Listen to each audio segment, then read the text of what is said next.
Right then, ladies and gents, it is the episode 3 of the CrossFit Tailored Training Podcast. Still not got our name sorted, but hopefully we will in the not too distant future. So, just a reminder, I'm Mark Telford. This is Mick Williamson, one of the owners and head coaches at TT, and John Lee Lydon, the other owner and head coach at TT. So, starting at the beginning, today's discussion is mainly going to be about why we're here, what's the point, and what do we do in our training. All right, but to start off with, just thought we'd have a little talk about what's going on in the box. So Mick, I'm going to start with you. Quick reminder about the 29th of July for everyone, please. Yeah, so we've got a bit of an inbox sort of competition, more of a social, just to get people in. It's going to be names in a hat, teams of 3 or 4, just to sort of do some benchmark workouts, open workouts, past workouts that we've done. So yeah, that's what we're going to do on the 29th of July. So if you can book in via Team Up, that'd be great, just so we've got an idea of numbers as well. But yeah. Lovely. And also we've got the running group going on. When's that happening, Mick? What's happening in that frame? I think it's a bit. We'll have a lot of people sign up for the Monday night, and then once they see the weather, the dropouts are real. So we're normally getting people doing it on a Monday night. We're just trying to get people together really. So some people are training for the Great North Run, some people are just doing it for a little bit extra fitness, and they're in this group. So if you're not in the group and you want to be in, let us know, and I can add you in the group, and then you can keep up with everything. So sometimes it's like a steady run, sometimes we're doing sort of 2 minutes at a faster pace, 2 minutes at a slow pace, just to try and keep the group together. So you'll all start and finish together, but you might just cover a little bit or less distance. But yeah, it's just trying to keep you accountable to doing a bit of running as well. So some people are just posting on what they've done, and a lot of people are jumping on the 5Ks on the park run on the weekend as well. So it's good to see, it's just something a little bit extra. Oh, definitely, especially when the weather's nice. It's nice to see people getting out and about and making the most of it. It's a bit wet. Bit too warm for running today. If you are running, hydrate or die. All right, hydrate or die. That's the best advice I can give you. All right. And what else we have going on? So first 2 weeks of the block are finished. So John Lee, talk to me about what's been going on in the gym last 2 weeks. Last 2 weeks, we progressed on to week 3 now. I just started week 3 now. I've noticed a big change in people's cleans, so the connection seems to be a little bit smoother. Had a couple of PBs already. Wasn't really the focus straight away, but guys are getting that good of an understanding. It's actually feeling that little lighter as it's coming up. So success so far, and we're only at week 3. The push press, we've seen the weight going up. People are getting a better understanding of that drive from the legs. So again, it's a big progress at the moment. Last week we did toaster bar under fatigue. Felt more like the WOD. Part A felt more like the WOD last week, but it was seeing people pick the right level and actually maintaining that position that we were doing, and it was pretty good to see. Had some good feedback, so far so good. Yeah, really good. I've really enjoyed it. I think the work that you guys have put in on the cleans, the clean deadlifts and changing that position, I think personally for me, that's something that's really helped.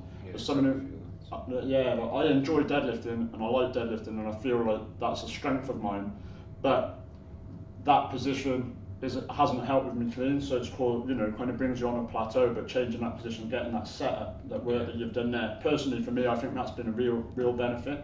Something that I've been doing before. A few people that found when they went to the power clean, they just felt so much lighter as well. So then that's crossed over to some PBs with the power clean, just because it felt lighter from the floor because they've stripped it back down. So yeah, a lot of people felt the same. Yeah, there's just that drive with the legs and that connection.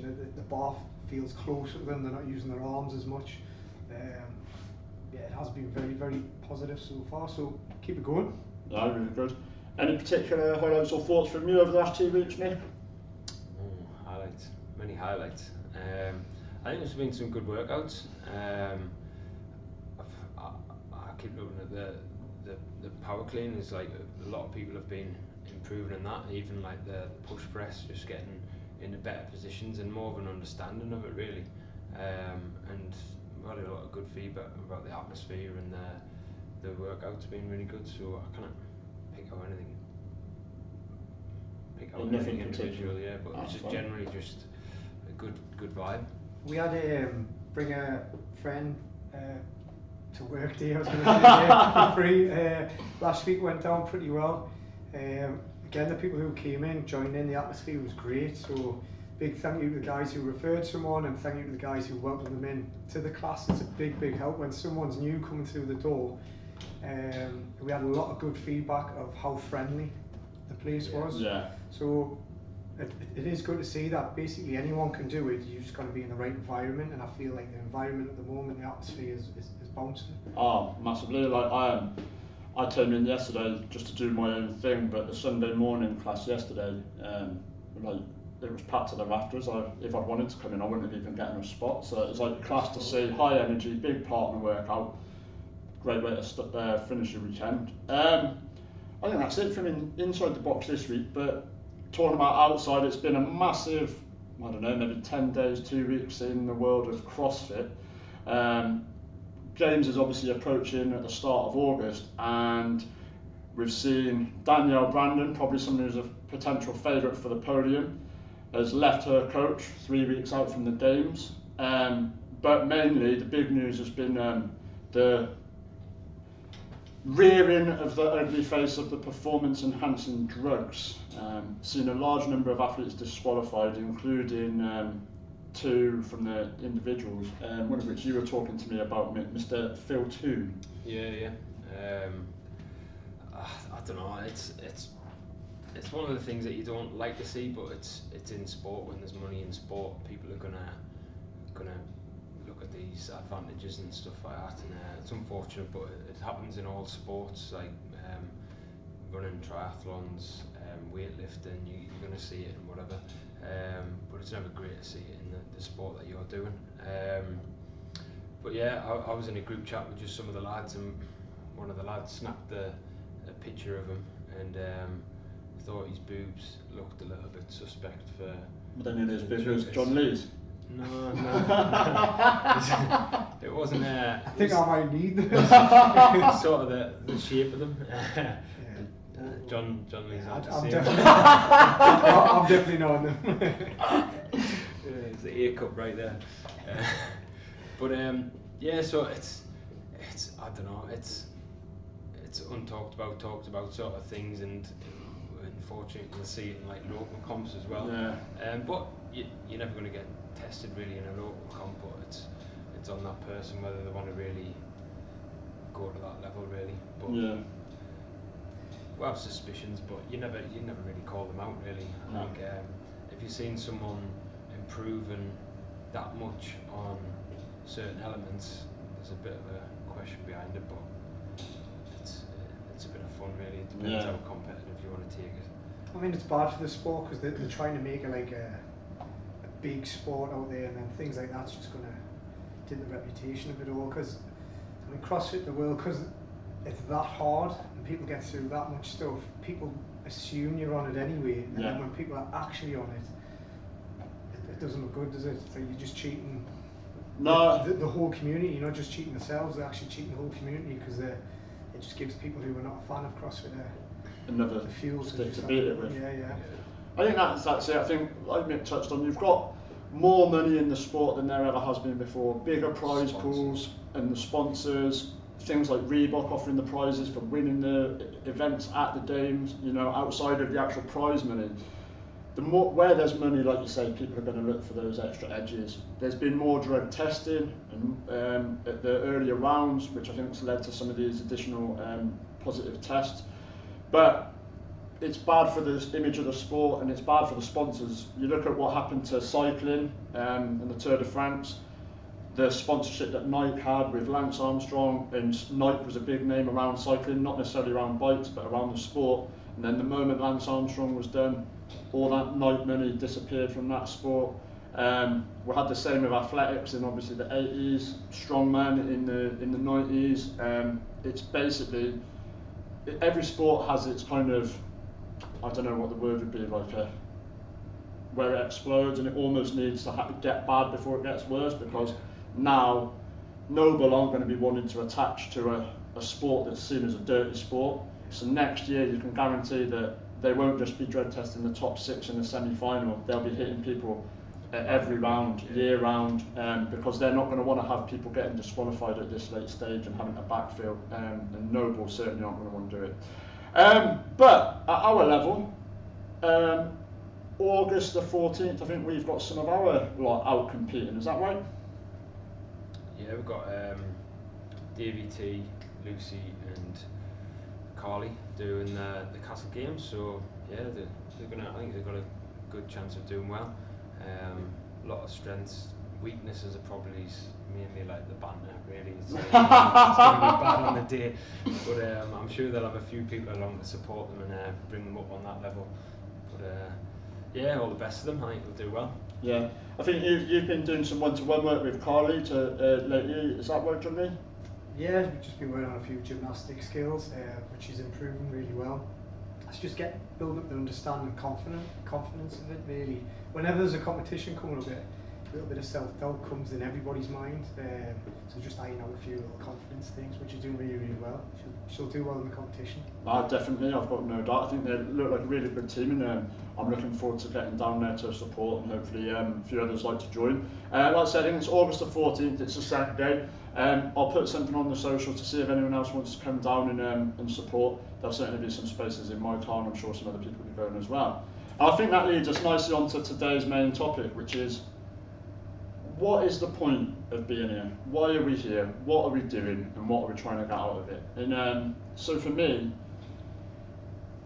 there's 4 kind of main reasons why you might want to be a member. And they are general health, improving your fitness, supplementing a sport or external activity that you do, or to compete. And so I thought we'd touch on what that looks like for your training week as we go. So, John Lee, take us through general health. What's that mean to you, and what are you expecting?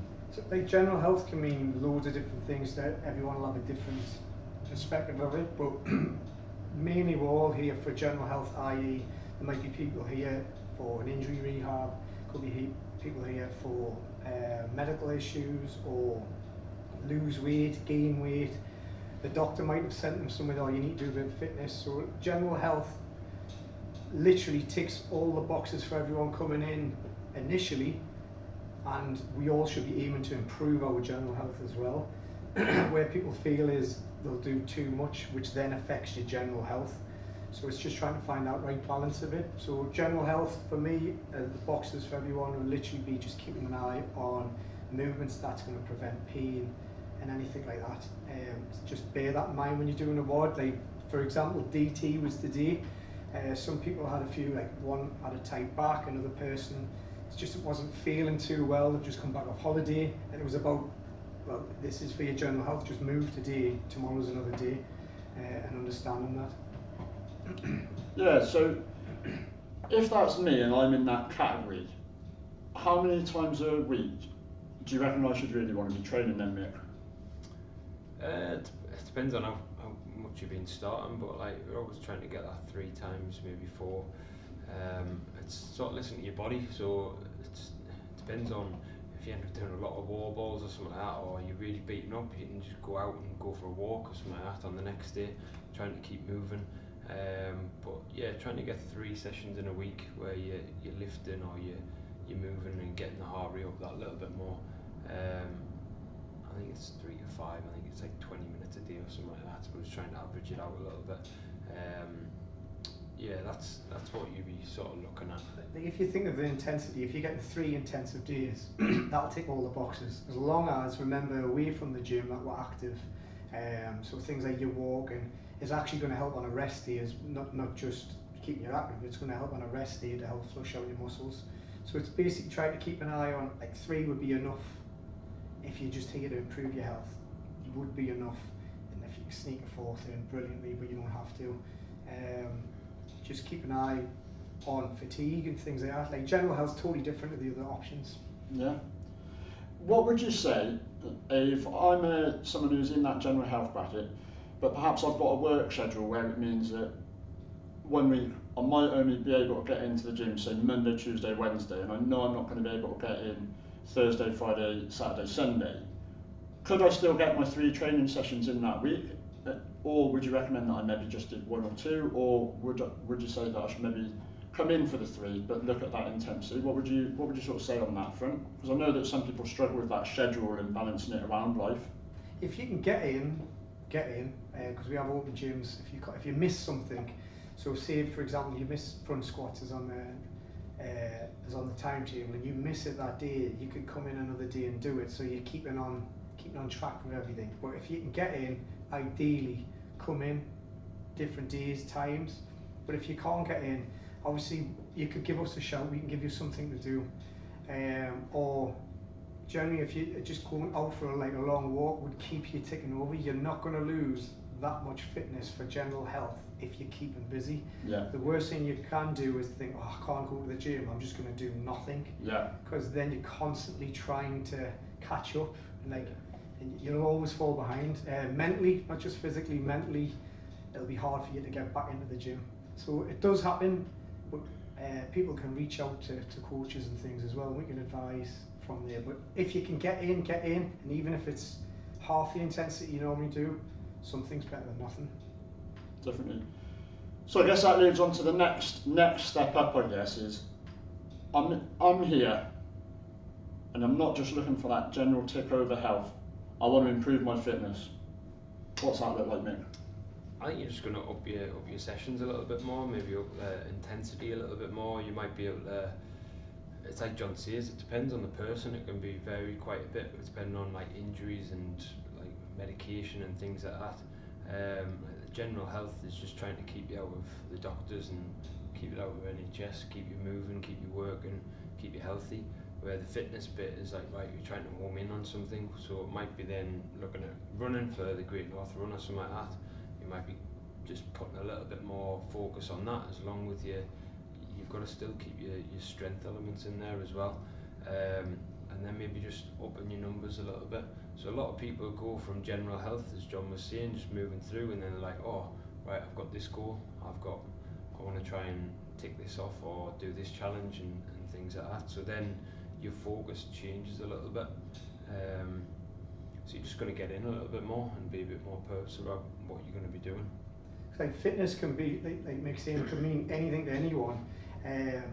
Like when we program, or what the CrossFit world is, there's like 10 domains of fitness, so there's 10 parts of fitness that we're aiming for, and it's trying to understand which part of them you want to improve, remembering that the program will go through all of them, but you might have a goal of, right, I'm not very good at weightlifting, so you want to improve that part of your fitness to get stronger. So we have a word with us and we like lean on you a little bit more with that. So your focus then changes slightly in a word or in a skill. It could be that you want to be able to last longer endurance-wise, cardio endurance-wise. It might be that we go a little lighter with weights and we do a bit more of the cardio endurance. But if you're thinking of improving your fitness, you need to be in 3-4 times a week. If you're really focused on improving your fitness, like Mick said, you just need to pick a goal of what part of your fitness you want to mainly improve, because the programming is going to improve all of it, but you might have one element that you're wanting. For example, Mark, like yours was overhead strength. So endurance wise, cardio endurance, you're really good at endurance, but you wanted to improve that. So now you're looking at a different focus. Like today, Mark finished DT, got a PB by the way, knocked a minute off. But I went over and had a little word with him, going do another set of shoulder to overhead, purely just to challenge his I was buzzing. As I picked myself up off the floor, yeah. left my little sweat ghost on the floor. So it was just more to, so although it wasn't in the programming for Mark to do an extra 6 reps, it's just helping if you just moved the screen. I just thought you were a bit blurry, mate. I was like, what's going on? But yeah, so I'm not quit you out, but I was trying to get the focus a bit better. I think it's fine. I think it's the screen, Nick. It's not the camera. I think it's the actual screen that you're looking at. So if you haven't but thanks, Mick. Yeah, thanks for interrupting the flow. And actually, cheers, mate. And Carly as well today. Her back was a bit stiff. Competition coming up, so I just had a word with her to maybe throw in a wall walk, which is one of her challenges as well. So again, like we will give you something different in the workout. Although whatever's wrote on the whiteboard, it can be changed to focus on your goal. Just have a word with us. Yeah, I think that's one of the big things. I remember when we were at the district tower, we talked about CrossFit's not just about lifting and stuff like that. It's climbing over a fence, jumping over a wall, and anything like that. And I think they're some of the things that get missed in the world now. I don't think you know people aren't out doing the things that we used to do when we were kids. We miss out on a lot of these things. So some of the improving your fitness can be so varied and vast with things like you say, doing those hurdles over their boxes and stuff like that. That we used to do as kids all the time, jumping over fences in people's gardens to get the ball back, and we just don't do them anymore. So I think that side of it is something that's quite interesting, because that brings in your coordination, your balance, your reflexes, stuff that fitness is more than just strength or muscular endurance. It's all those other things, and I think that's quite interesting. I mean, remember when you come into a gym, to make your life away from the gym easier. Yeah. So like, could you jump over something if you had to? Could you hold on to something if you had to stop you falling? It's a bit in depth, but it is real life. Like, could you carry things up the stairs, or if you were to fall, could you pull yourself back up? Yeah. And some people come in and they're like, oh, I want to be able to play with my kids more. I want to be able to kick football with kids or grandkids or nieces and nephews and stuff like that. So it goes down to enjoyment of life as well.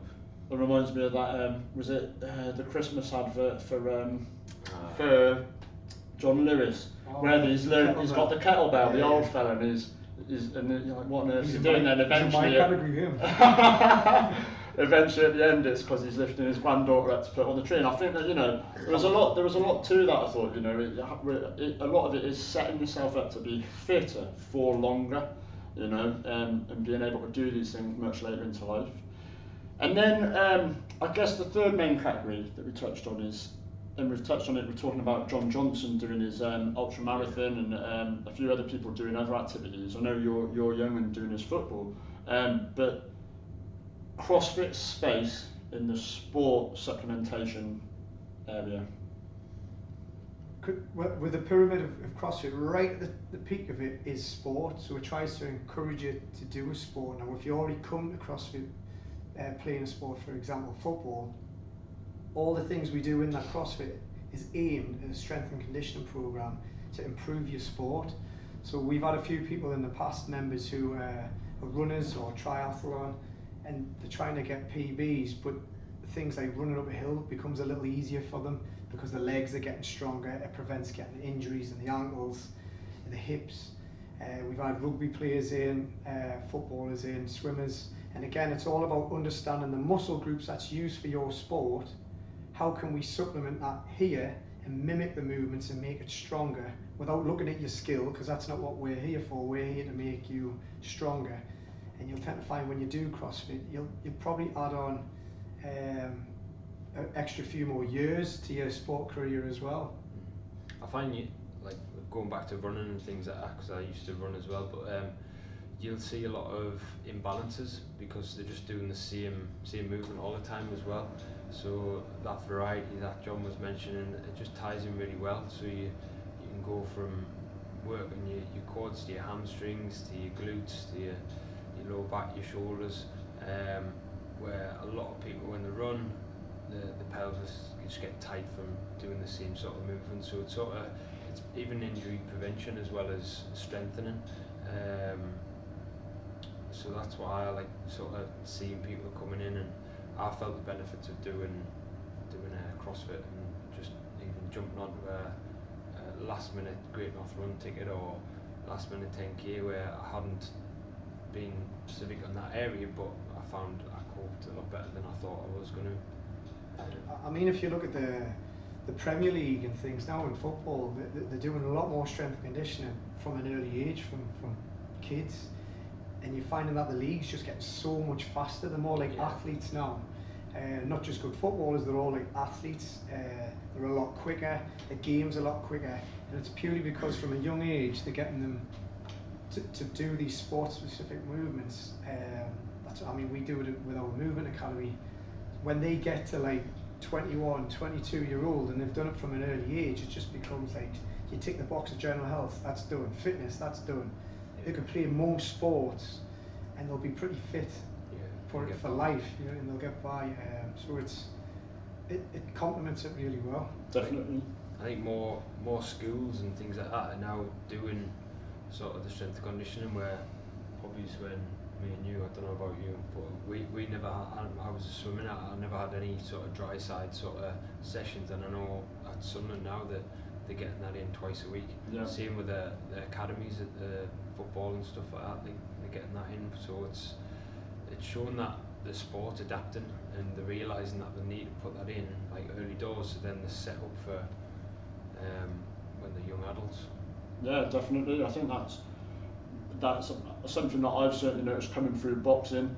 You had previously everything boxing was calisthenics, body weight and everything like that, and then, you know, sort of 10, 15 years ago the new breed of coaches came in and it had always been a case of, oh, you never touch weights in boxing, and then it was like, actually, what's the difference between a bench press and a presser? You know, like, that's the reality. What is the difference? And if, as long as you're making these movements sport specific, then you're definitely going to see a benefit. I can certainly remember David Hay, when he was being coached by Adam Booth. That was a massive transition of how you went. It wasn't about long runs, because boxing isn't a long run sport. It's about work and intensity. And I know that obviously CrossFit itself did work with, was it Robert Guerrero, the Ghost, which became one of kind of CrossFit's standard hero awards, because they use that as part of his preparatory camp to measure his capacity over 3 1-minute rounds. So it shows how it fits in. I guess one of the challenges if you're an athlete in a sport, how do you balance the week? This, I mean, because at TT we tend to hide the programming, which we've had a few comments on it, but that's more to stop cherry picking. But when it's someone who's doing a sport, it's a case of having a word with us and we can guide them through it.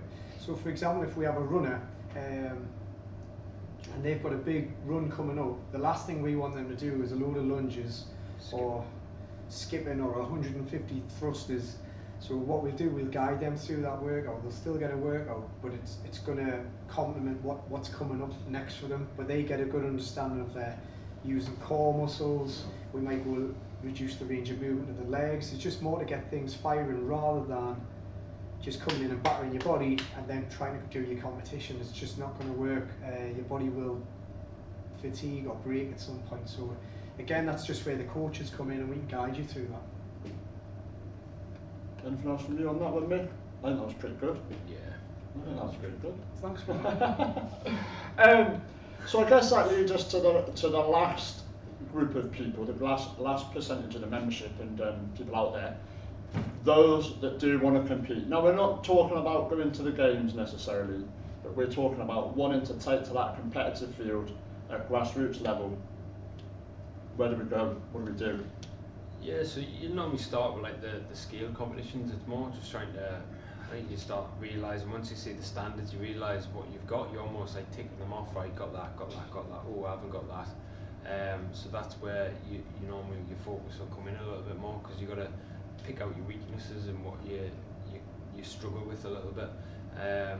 So with people who's doing competitions, well, they'll know, but we'll just sort of guide them into little areas. But it might be because it's a weakness of, say, handstand push-ups, they might have to reduce the number that we've got on the board just to try and keep them moving through, but get them doing it. But yeah, I think you're just trying to look at starting off as just enjoy it a little bit, but then try and build on it as you go. I think sometimes people put a bit too much pressure on themselves, and that's where people start to lose the enjoyment a little bit. So when we've done the district L, we've had 4 teams this year, and we've got 4 teams next year. We're going to just mix the group a little bit, just to make it a bit more fun. And you're always going to be a little bit stressed because you don't want to let the team down, but it's more just enjoying being on the floor and sort of showcasing what you've trained. You can't really change anything on that day. It's just more, right, I've done the training now, just like put it in practice. Yeah, the more you do, the more you look at the different standards and move up from there. But The danger of the competition side in the strength and conditioning world, so away from CrossFit, when you're new to it and you just come into strength and conditioning, there's something known as a training age. So when you come in, you're like a newborn child, you've just started it, you're just learning how to walk type of thing. And the danger where people look at competitions is they'll book a load too early, too soon. So you need to be doing CrossFit, in my opinion anyway, for a good year or two before you start pushing your body through competition, because that's one, injuries can happen. Two, you just get frustrated. Why can't I do that? I can normally do that in class, but the whole top and bottom is your body's still adapting to a new skill, trying to learn that strength or that speed or that repetition, the volume. So what you can't cheat it. You can't add them years of experience within 6 months. It won't happen. So like, not unless you copy the CrossFit pros. Unless you're taking something. So you've just got to think of things there. Like sometimes we see people doing like a double session, but they've only just started 6 months ago, a year ago, and it's just being careful and mindful of like, why am I doing 2 sessions? Is it actually going to make me that much better? Because the long run you'll just get hurt and you'll get fed up. Like our big aim is to keep you training and fit for years. Like we want you to remember here for life, not remember for 6 months or a year. We want to really help you, and then a year, 2 years down the line, competitions will be no problem. Like you know how your body moves. So competition's good at local standard, but it's a bit of a danger as well, because there's all these programs going around. Oh, I'll make sure I'll follow what Rich Fronin's doing, or I'll follow what they're doing in Invictus, or like you're just starting. You could literally, as long as you keep training every week in a normal gym, you would still get fitter. And it's like recognizing, right, I'm aiming for a competition, but at the moment I've got to get my fitness level up. Yeah. So your focus is in the fitness level initially, but you have in the sights, you've got your competition level, or you're in the fitness and you've got a sport in mind. So it's just literally trying to remember that less is more initially, and then tomorrow's another day. We just keep you going, and you'll find this time in a year you'll be a hell of a lot fitter than you were a hell of a lot consistent fitter. with it. Yeah, and just turn up and learn something each session. You're gonna keep progressing, but I think people want it quicker and they're thinking doing more is better, where sometimes people coming in, the second session could be just a stretching session. And sometimes that mobility and flexibility will get you further than trying to lift more. And it's different for someone who's done it 6 years. Their body can cope with maybe a double session or little extras, which is extra program we could provide.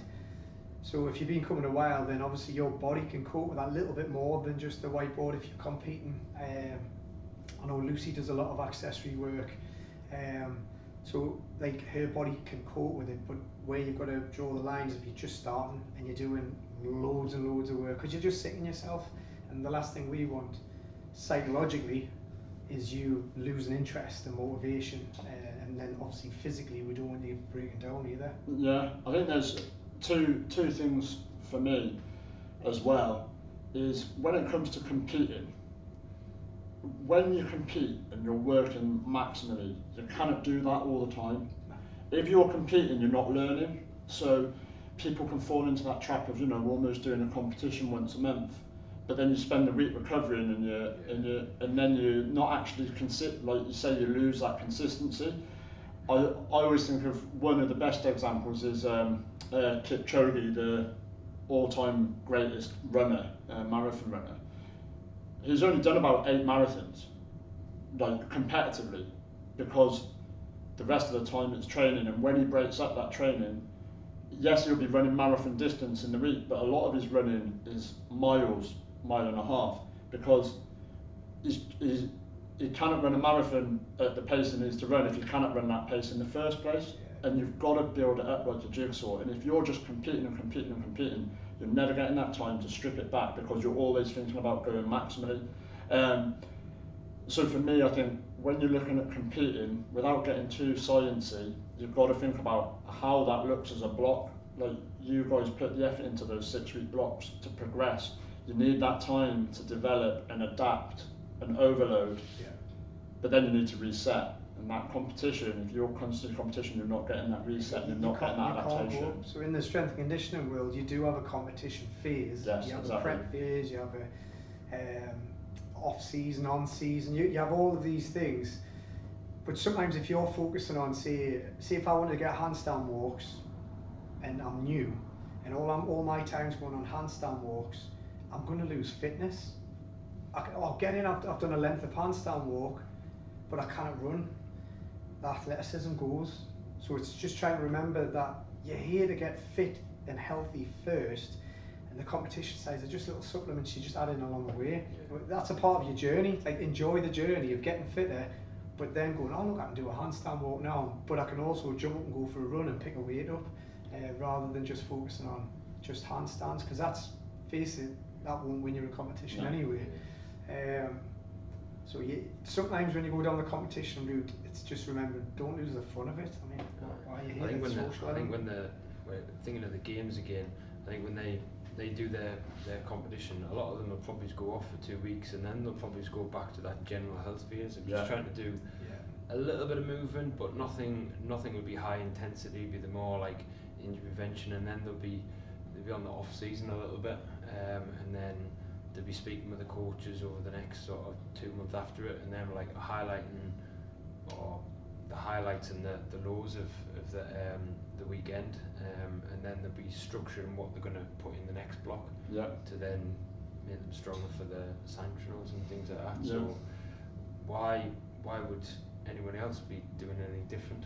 100%. I think that's really important. I think that's a trap that people fall into a lot in sport, not just in CrossFit, in any sport that I've ever been involved in. People fall in that trap, you know, of thinking I've got to do everything all at once all the time, when really the reality is it's about finding that balance and working through almost a wave, regardless of what level you're at. And then my last one, and I guess this is coming from me to an extent, but also a lot of other people, if you kind of get in and it's a day that's something that's important, or something that for you is something you're particularly working on.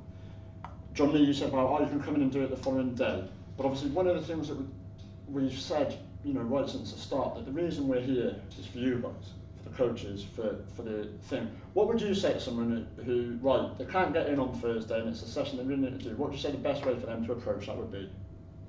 I mean, they could discuss it with us, and we can advise when to do it. So for example, if they really want to do a work, say like DTs today, and someone really wanted to test that out, because I know that was a goal of yours, but if you couldn't get in today, it would be the case you could pop it in on another day open gym, because there's always an open gym beside a class. Just make sure that you book in for it. Have a word with the coach before you do it. That could be via email, text, when you're in the building. And it's just literally like, I want to do this, can you give us a bit of advice on that? It will literally take like a minute, 2 minute conversation to go through something with you. So the option for you to do it is still there. You've just got to approach it. Don't feel like you've missed it and that's it, job done, you can't do it. Because remember, there is open gym slots for things like that, because some people use that as a little, like you have, as a marker of, am I getting fitter? And it's important that you get them sessions in. I think that's good, and I think you guys can also advise, like I know you've done with me, to go, okay, if you're going to replace a session this week, it's that one, because that one's the one you need the less. So if you take that out, go and focus on, you missed your you know, your handstand walks or whatever, use that as your handstand day, go and practice your wall walks and whatever, and so I think that's a really important side of it. What about from you, Mick? Yeah, I think it's a hard one.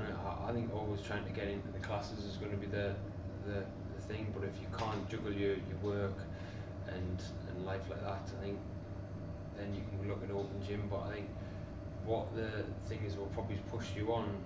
Even today, I wasn't there, but I'm just guessing, is like if you're lifting the bar and you're getting tired, and then someone else is next to you and they're picking the bar up, it sort of spurs you on to go again. So I think if you are doing it in open gym and you get a PB, great, but I think you will probably get a better score if you've done it with others as well, because there's always that doubt or that thing of like, oh, I think I'll chalk my hands, or I'll do this and that, where if someone else is going, or you're thinking you're keeping up with their pace, and they're lifting a different weight, it doesn't matter, because it's just you're trying to keep with them and go with it. Everyone's in the same sort of pain, but using different weights, and this is where it's like everyone's got a different sort of goal. But this is where the community comes in though. So if you missed a day and you really want to do it, bang it on the members page. I missed ET today. I want to retest. Is anyone game for it? Come and do it with someone. Yeah. Obviously, like Mick said, get to the class best you can because you're coach, you've got someone watching you. We know when you're resting too much or when your technique's starting to change. But if you can't get in that day and you want to really do it as a test, try and get someone in with you, and it could be someone you don't know comes in with you, and that's it, you get to know them. That's the beauty of the community of CrossFit. Definitely, I think that works as well with the skills. Sorry to cut you off there, Nick. That works well with the skills as well. If you miss a session and it's particularly working on a certain gymnastics work, doing it yourself repeatedly, you're not necessarily going to improve, but if you can get someone else in with you, they can watch you from that outside. And yeah, okay, they're not going to be the same as having Mick or John or Ant teaching you, but they can at least go, I know what that should look like. I've been taught how to do it, and I know you're not doing that, your feet aren't, whatever it might be. And you can help each other. I know that myself and Rachel have, just at the end of a class, been doing like 10 minutes of like practicing our handstand walks and giving each other a few pointers, and Moz joined in and Victoria joined in on Sunday, and we had a bit of like a handstand club, and we all done really well. And so reaching out to the other members, having someone there to work, even if it's a skill and not particularly a workout like DT or Murph or anything like that, I still think that there's a space for that. Yeah.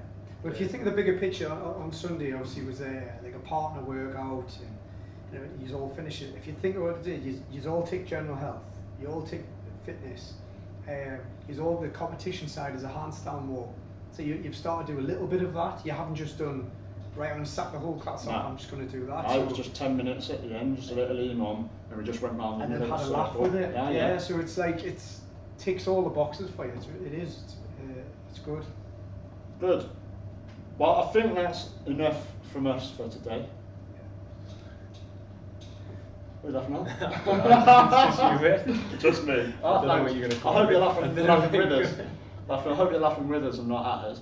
I do think that there's one element that all of it leads into as well, which is that we have touched on, that getting that community, how you feel about yourself, and it's that biopsychosocial model that comes in. And I think that's something that we should maybe delve into a little bit down the line, because without even mentioning it, we've touched on it in almost every single one of those categories. Yeah. And I think it's quite an interesting point of discussion. So I think maybe next time we'll maybe look at that. And I think also, just to kind of wrap up today, it's worth you having a think about what one of those kind of 4 categories do you fit in, and how does what you do marry up with that and that objective. And I think that leads to something that we might bring in another subsequent one, is that goal setting and how you use that to your advantage, regardless of what category you're in. What is your goal and what is your objective, and how you use that to help yourself keep accountable. Because I think, again, that regardless of what your category in, whether it's general health, competition, sport, there's always a goal, there's always a target, you've always got an aim, and it's about making them realistic. And I think that that's something that we'll touch on down the line. Yeah, definitely. Smart goals. But other than that, I think that's it from me. Anything from you too? Yeah, we haven't forgot about the competition. All right, there's been like 10 names put forward, so on the next podcast we'll tell you who the winner is. Oh yeah, that's right. Yeah, so if you haven't listened to it, listen to last week, get your entry in for the competition, and we'll get that done on the next one. Lovely. Thank you very much. Enjoy the sunshine, and remember, stay hydrated. Are you dead? Or you're dead.